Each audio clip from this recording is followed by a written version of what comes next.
Hi, my name is Marissa Marchetti, and today I'm going to be talking about anonymous access to information and its impact on today's society. To present the impacts of this innovation, I will refer to the website I made using HTML codes, in which we will talk about it later. Anonymous access to information, as described in the abstract of my website, is basically the idea of users being able to access the internet without being identified. The idea of this innovation can be potentially dangerous, depending upon the reason behind why they prefer to remain anonymous. At the bottom of my homepage, as I scroll down, you can see a table of contents with links to pages regarding all the aspects of my innovation. If I click on Purpose, it brings me to a new page. My Purpose page indicates that hiding your identity is the main goal of my innovation. The technology allowing us to do this is extremely advanced, which will be discussed in further detail later. Also, it discusses that there is a concern for cybercrime on the internet, especially from those who hide their identity. A positive aspect that anonymously accessing the internet is that it can help law enforcement when they need to use the technology of society to catch criminals and keep the world a safer place. Anonymously accessing information can impact the world in several different ways. Now, clicking on the next section of my website brings us to Effects and Impacts page. This page discusses the benefits and harmful effects of my innovation. Anonymous access to information can be harmful because the dark net is dangerous and there are no international cybersecurity laws.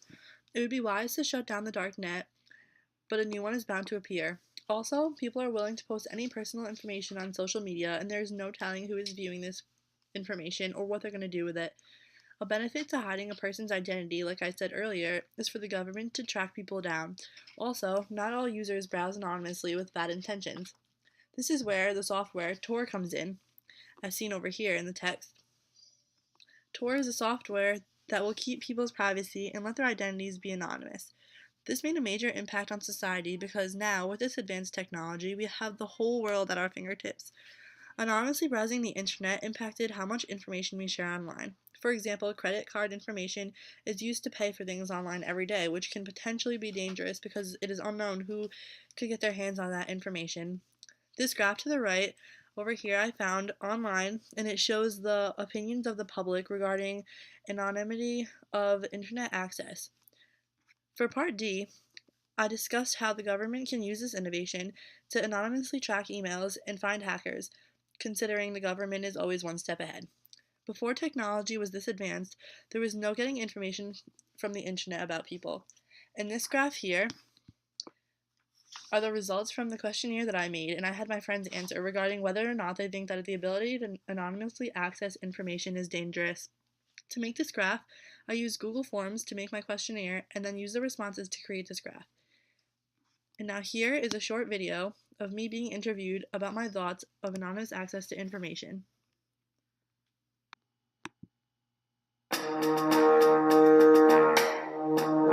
do you feel about anonymous access to information?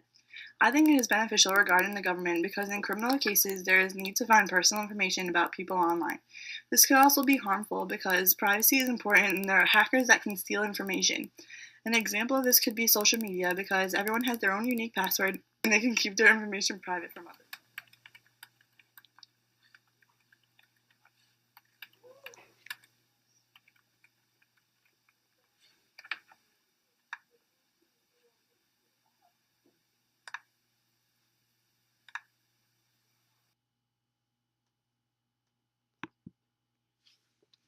Okay, so the next section on my website is the technical aspects page. This discusses how users who use Tor and anonymously access the web must be advanced in their technology because not your average user would know how to work that software. Anonymous access to information is internet-based and its programming consists of Tor. It runs not only on the internet, but in the background of our operating systems. Here is a video that I found online that describes how to protect your privacy from online users while using public Wi-Fi access. I'm not going to just play the whole video for you now, but just to watch it, you can visit my website anytime. The next section is the relationship to data section, which talks a little bit more about Tor in depth, and it discusses how Tor transforms personal data so that you are anonymous on the internet. Basically, this innovation produces an output of anonymity While using Tor, there are mainly no privacy concerns, considering the main idea of this innovation is to keep your identity hidden. Also, it does not take up data storage because no data is stored on your computer to use the software and keep yourself anonymous. Now to the last section, the references page. These are all the various websites I used to learn about anonymous access to information. I linked them into each of the paragraphs on all my previous web pages. If I click on number 7, for example, it'll take me to the web page where I found all my information. Now if I go back to my references page and click previous to get to my data page, if you look to the left, this is the reference that I put within my paragraph that takes us to the same page. Now, if I go back to my data page, this is my banner up here. It has been on every page of my website, and I created this banner and the logo here that goes with it by using Pixlr, and I edited it with layers and effects until it was the way I wanted it. See, if I click it, it links me back to the home page. Now on the home page, you can see my background image, which was also created on Pixlr, of which I edited from a picture online that I found. As I stated earlier, I created this website using HTML and CSS. And if I go up here, this is my style sheet that I created on the cPanel account that I made. This is how I made the color of my text blue, aligned where I wanted my pictures on the page, and created my buttons for the footer of each page. If you look up here, this is the background color for each of my pages. This is how I created the table for my references and how I wanted it to look.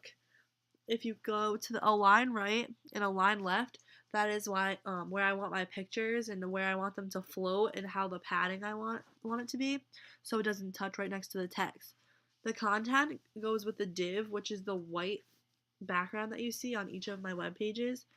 If I scroll down, this right here tells the page that I want it to be center aligned. This is the footer of each page of the buttons with the links that I had that said home, previous, and next section. This right here helps my buttons to change color when you put the mouse over them, so it looks like a real button. And this down here is a description of the font and the text and the colors that I wanted. So this is considered an external style sheet. And I linked all of these into pages such as my impacts page, which is right here. These are the HTML codes for my impacts page. And if I scroll down, you can see all of the codes I used. For example, these are in my style sheet, and the paragraph symbol represents that I want all of this text to be blue, Times New Roman, and all of that. If I scroll down, this is the footer right here that has the ID and where I want it. You have to always close the div. And if I scroll up, there are other in here, such as content, like I showed you for the last thing. So, as I scroll down, you can see the codes that coincide with what I entered into the style sheet. This is a brief overview of the impacts of anonymous access to information and how I created my website using HTML and CSS.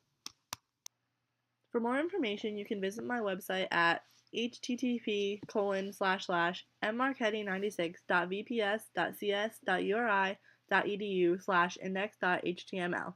Thank you.